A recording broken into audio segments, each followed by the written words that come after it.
I found this YouTube channel called Amazing Top 10 Anime, and I watched some of their videos, and they were bad.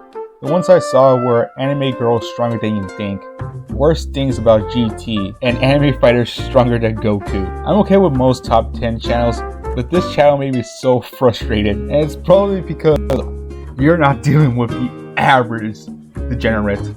That's right, I have risen a power beyond degeneracy. I am the legendary Super Degenerate. I'm not gonna cover all the choices. Let's begin with the first one. James, and these are my picks for the top 10 anime girls stronger than you think. My thought process was that they're gonna show like strong characters that are often overlooked in their own series. Like for example, Greg from Black Clover. And we're kicking off this list with Kohaku from Dr. Stone.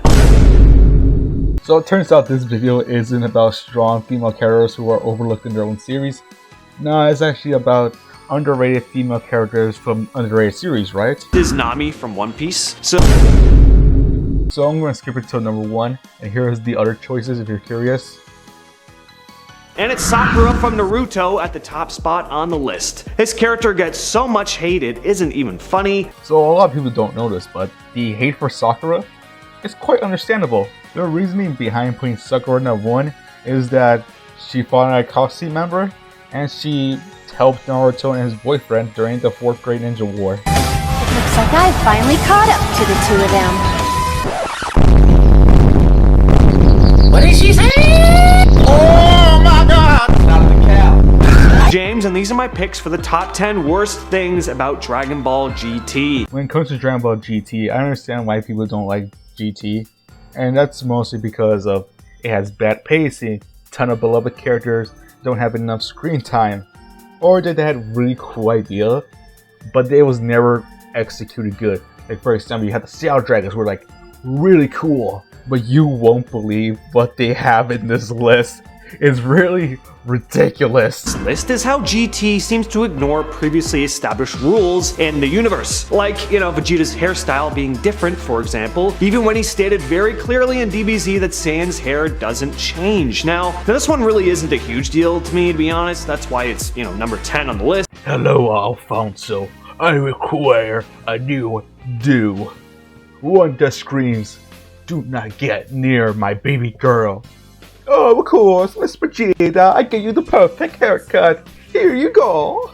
Alfonso, this is amazing. Well, thank you so much, Mr. Vegeta. So in GT, Goku was reverted back to a kid, and from my knowledge, from what I researched, it was to nerf Goku or to appeal to the original Dragon Ball fans. But he literally says that, well, if you miss episode 1, you'll be so confused of not knowing if this GT thing was a prequel. If you were like me as a kid, I was just so confused as to why this happened. I don't know if anyone else went through this same thing, but when I was a kid, back in my day, we didn't have internet, right? We couldn't, we had internet, but we weren't Googling stuff. We weren't Googling what's this new GT show all about?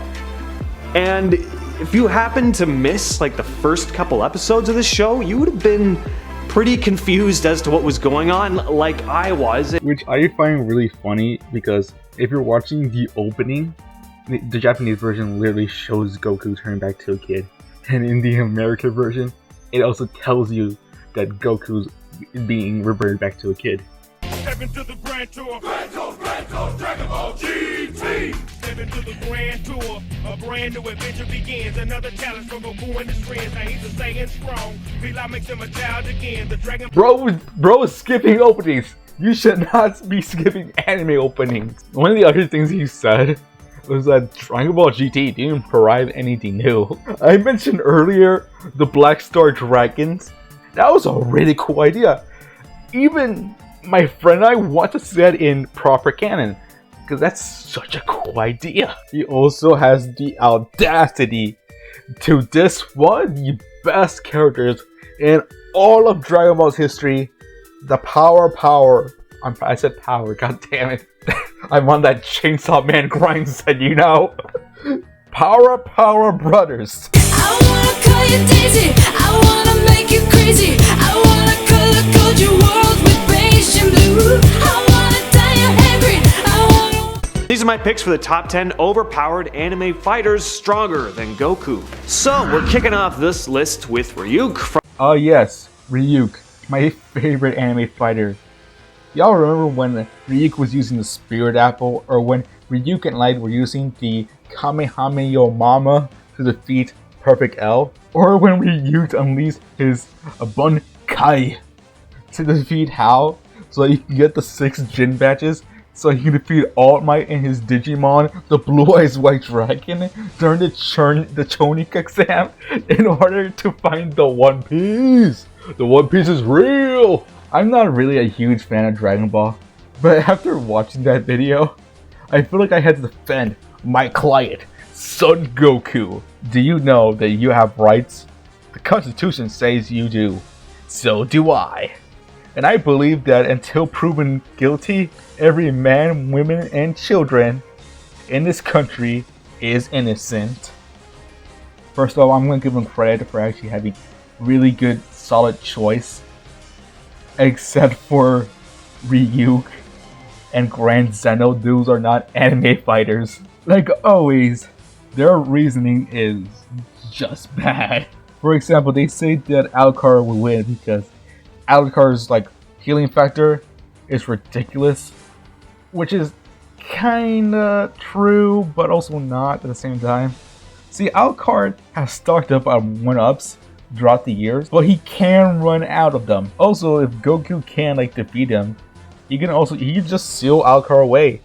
In Super, Goku did learn the Evil Containment Wave. Psyche K is probably the worst one, because they just say that Goku has never fought someone with like Psyche's abilities. used to fighting opponents through a test of pure raw power and strength, but Psyche has powers that Goku hasn't really come up against, powers that a Kamehameha would have no effect on. Believe it or not, Goku and friends have fought characters with Psychic abilities or abilities that are similar to Psyche K. You can't really just say that Goku and pals never did that, because they have done it. Something else he says was that Goku has always fought opponents with pure raw strength. That also isn't true.